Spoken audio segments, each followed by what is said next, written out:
Welcome to The Explainer. Today, we're taking a real intellectual deep dive into a world that is so often obscured by romantic myths and, those beautiful gilded canvases. We're stepping right into the 17th century Palace of Versailles. But we aren't here to just admire it as some static, dusty monument. No, we're here to inhabit it as a living, breathing, and above all, smelling reality. As a historian, I want us to reconstruct this human world by looking at the actual sensory experiences of the people who walked those very halls. Let's just dive right into the jarring reality of it all. There's a quote from Lisa Laud of the Palatinate, who is actually the king's own sister-in-law, that immediately shatters our modern illusions. She talked about suppressing the urge to vomit just walking down the hall. Just imagine the fundamental contradiction of life at this court. Visually, you are completely surrounded by the absolute opulence of shimmering silk, gold leaf, and masterfully painted frescoes. But olfactorily, you are under a constant, overwhelming assault of rot and ammonia. Part 1. The sensory reality. Gilded ceilings and open sewers. To really get a grip on this era, we've got to look away from those magnificent painted ceilings and look down at the damp floorboards. Consider the sheer scale of this logistical nightmare. At its peak, you had up to 10,000 people crammed into the Versailles complex. And we aren't just talking about dukes and countesses here, we're talking about a whole ecosystem. Servants, soldiers, cooks, merchants, all of them housed within a single, sprawling structure that possessed absolutely zero modern sewage infrastructure. The physical squalor here was just profound. With absolutely no public facilities, courtiers driven by natural needs would literally just relieve themselves behind heavy velvet curtains or sneak into dark stairwells. And because the palace was built on marshland, moisture easily seeped into the wooden floors. That moisture mixed with urine and excrement, literally rotting the beams from the inside out. Even outside, the meticulously manicured garden hedges, basically just open-air toilets. On hot summer days, this thick, heavy cloud of ammonia hung over the grounds. It was so potent that not even the scent of thousands of blooming orange trees could mask it. Which brings us to Part 2, the science of stench and the epistemology of the body. So you're probably wondering, why on earth didn't they just clean themselves? Well, to answer that, we have to step inside the medical and intellectual framework of the time. We can't treat their lack of hygiene as a punchline to a modern joke. To them, it was a deeply held, entirely logical medical belief. The prevailing consensus back then was miasma theory. Early modern humoral medicine viewed the human body as this highly porous vessel. The skin wasn't seen as a protective barrier, it was a permeable sponge. They genuinely believed diseases didn't come from microscopic germs, but from inhaling miasma, which was corrupted, poisonous air. So the nose was actually viewed as the primary gateway to lethal infection. And that brings us to this incredibly fascinating medical consensus of the era. The absolute most distinguished doctors at the Sorbonne warned people that submerging your body in warm water was exceptionally dangerous. Why? Because warm water would forcefully dilate those pores we just talked about, essentially throwing the doors of the body wide open and leaving a person completely defenseless against toxic miasmas. So avoiding the bath wasn't lazy, it was a highly rational, preventative medical choice.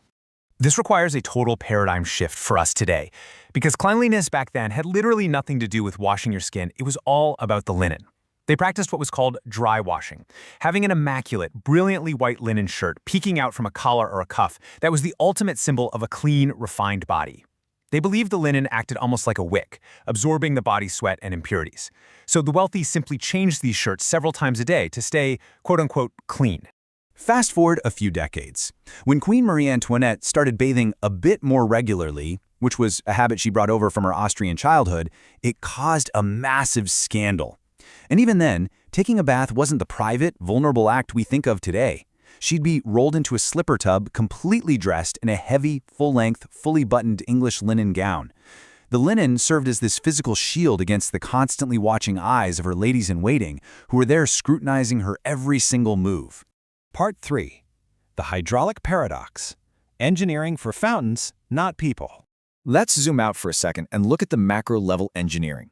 Because, as they say, geography is destiny, and the environmental reality of Versailles' location directly dictated the daily suffering of its inhabitants. To put this in perspective, think about the number 3,200 cubic meters. That is the massive amount of water pumped every single day by the machine de Marly. Built in the 1680s, this thing was a mind-boggling mechanical marvel.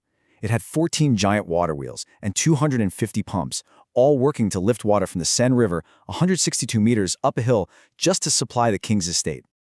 But think about how all that water was actually distributed. The king prioritized the garden fountains to project this godlike dominion over nature. Meanwhile, basic domestic sanitation absolutely at the bottom of the list. Palace pipes frequently blocked up or corroded, and sewage routinely leaked down into the lower quarters, literally poisoning the royal kitchens. It's just a profound historical irony. The king commanded millions of gallons of water purely for his entertainment, while his courtiers were living right above seasonal cesspits. Part 4. The Choreography of Power, Subjugation by Etiquette. Now let's shift gears from the physical environment to the political one. How exactly did an absolute monarchy structure this filthy day-to-day existence? Well, Louis XIV weaponized the very physical actions of the human body to control his aristocracy. And it all traces back to a childhood trauma. Back in 1648, a violent aristocratic rebellion called the Fronde deeply terrified a young Louis XIV. He never, ever forgot it, so his solution as an adult was to construct a gilded cage.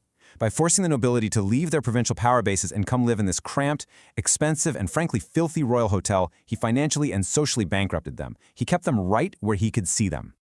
To keep them occupied, he set up this relentlessly oppressive daily schedule. With an almanac and a pocket watch, you could know exactly where the king was at any given minute. From the 8:30 a.m. waking ceremony all the way to his afternoon councils, his day ran like absolute clockwork. And this wasn't just about keeping order, it was a highly effective mechanism of constant surveillance. If you weren't present in this timeline, you were politically invisible, and frankly, potentially suspected of treason. And to make sure the nobles were too busy fighting each other to ever challenge the crown, the king came up with these absurdly rigid protocols. Just think about the morning routine for the queen. The simple act of putting on a morning shirt involves 3 different women of highly specific ranks passing it down the line. By making the nobility obsess over and fiercely compete for these microscopic physical royal favors, Louis successfully neutralized their actual political power.